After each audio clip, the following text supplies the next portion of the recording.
337 days of silence, just for one moment of police brutality. Anthony Silva didn't just die on a hospital bed. He was forced to spend 337 days withering away, trapped in a body that no longer worked.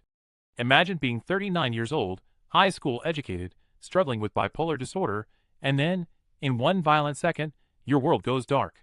Today on Justice Valley, we aren't just talking about a takedown. We're talking about the systematic failure of a department that saw a man's neck snap and decided it was a nothing case. While the government stays silent, the depositions we've uncovered tell a chilling story of mockery and professional negligence. It was October 8, 2022. Anthony was walking out of the Riverbank Community Center Park. He wasn't resisting. He wasn't a threat. Yet, deputies Kamara and Xiong moved in with lethal force. Despite Anthony already being in handcuffs, completely unable to brace his fall, Deputy Kamara slammed him headfirst into the concrete. The impact didn't just bruise him, it shattered his C6 and C7 vertebrae. As Anthony lay there, paralyzed in an instant, he looked at the men who did it and said, "I'm paralyzed." Instead of help, he got a lecture. Instead of a medic, he got mockery.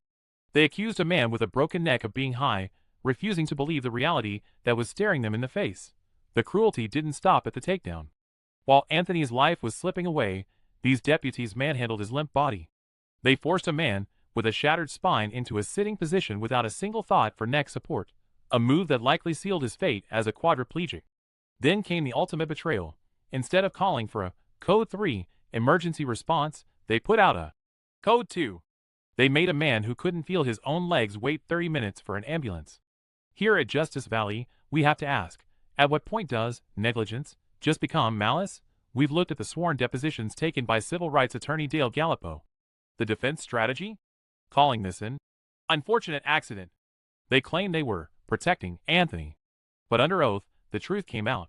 The deputies admitted they were trained to know that head-first takedowns on handcuffed suspects can be fatal. They knew the risks, they ignored their training, and they chose violence anyway. Even more insulting was the defense counsel's attempt to dismiss this tragedy as a nothing case.